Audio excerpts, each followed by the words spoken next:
একসময় এগরা বিধানসভার উন্নয়নের রূপকার ছিলেন এগরা বিধানসভার বিধায়ক তথা পরিষদীয় এবং আবগারি মন্ত্রী অধ্যাপক প্রবোধ চন্দ্র সিনহা। যখন রাজ্যের মুখ্যমন্ত্রী জ্যোতি বসু থেকে বুদ্ধদেব ভট্টাচার্য ছিলেন, তখন তিনি ওই সময় মন্ত্রিসভায় ছিলেন। সেই সময় যে উন্নয়ন এগরা বিধানসভায় তিনি করেছিলেন, সেই উন্নয়ন এখন কিন্তু অনেকটাই আটকে গেছে বলে তিনি জানান।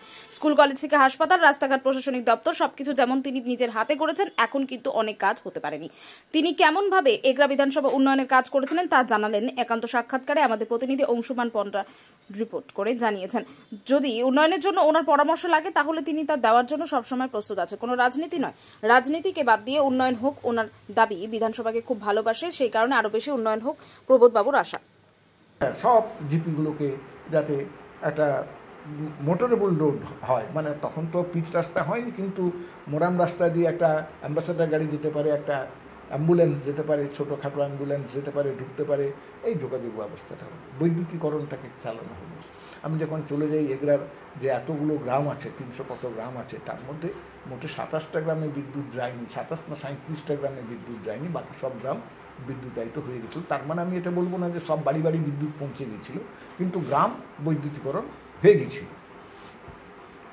এরপরে আমরা লক্ষ্য রেখেছি কি না, এগরার শিক্ষা স্কুলগুলোকে আপগ্রেডেশন, এবং সমস্ত স্কুল যেগুলো জুনিয়র হাই স্কুল ছিল তাকে হাইতে রূপান্তরিত করা হয়েছে, যেগুলো হাই ছিল সেগুলো হায়ার সেকেন্ডারিতে রূপান্তরিত করা হয়েছে। ফলে এই স্ট্র্যাটেজিতে এগুলাকে ডেভেলপ করা, এইগুলো যখন হয়ে গেল তখন গ্রাম পঞ্চায়েত বা গ্রামকে যখন এইভাবে খানিকটা স্বনির্ভরতার দিকে অর্থনৈতিক দিক থেকে একটা সজীব প্রাণবন্ত করে তোলা সম্ভবপর হয়েছে, তখন আমি দেখলাম যে শহুরে বেনিফিটের মাধ্যমে আরও পরিকাঠামো বিস্তৃত করা।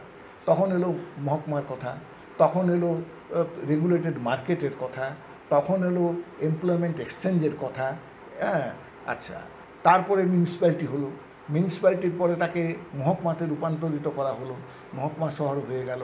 ফলে এই ধাপে ধাপে একটা স্ট্র্যাটেজি নিয়ে আমি এগিয়েছি, এবং এইটা করতে গিয়ে যেমন এগরার মানুষ আমাকে বারে বারে নির্বাচিত করে কৃতজ্ঞতা ভাষায় আবদ্ধ করেছে, আমি কিন্তু এগরার মানুষকে বিট্রে করে যাইনি। কারণ জীবনে আমি এই সময়ে আরও অন্য স্তরে কাজ করার সুবিধা পেয়েছিলাম। আমাকে এমপি সিটে দাঁড়ানোর জন্য অফার দেওয়া হয়েছিল, আমি গ্রহণ করিনি। আমি কারণ মনে করেছিলাম যে একজন এমপি কনস্টিটিউয়েন্সি ছোটো মানে একদম নিবিড়ভাবে কাজ করার তার সুযোগ নেই, কিন্তু এমএলএ বা মন্ত্রী তার সেই সুযোগটা আছে। সে ইচ্ছে করলে, চাইলে, সে যদি চায় তাহলে সে তার এলাকাটাকে উন্নত করতে পারে। সুতরাং যে মানুষগুলো আমাকে প্রতিষ্ঠা করলো, আমার প্রথম কর্তব্য হচ্ছে তাদের স্বার্থটাকে সুরক্ষিত করা। সুতরাং আমি স্বেচ্ছায় এমপি সিটে নির্বাচনে প্রতিদ্বন্দ্বিতা করার প্রস্তাবকে সম্মত হইনি। তা এইভাবে এগরার উন্নয়নটাকে আমি ধরে রেখেছি। এইভাবেই এগরা আজকে পল্লবিত হয়েছে, বিকশিত হয়েছে। আজকে এগরা একটা আধুনিক শহরে হয়েছে। কালকে আসছিলাম, যখন ফিরছিলাম, রিলায়েন্সের যে স্মার্ট বাজার, হ্যাঁ, পুরো বাপরে, স্মার্ট বাজারে যে ভিড় দেখলাম আমি গাড়িতে বসে, হ্যাঁ, তো কল্পনা করতে পারিনি যে মানুষ এত মানে এগিয়ে গেছে।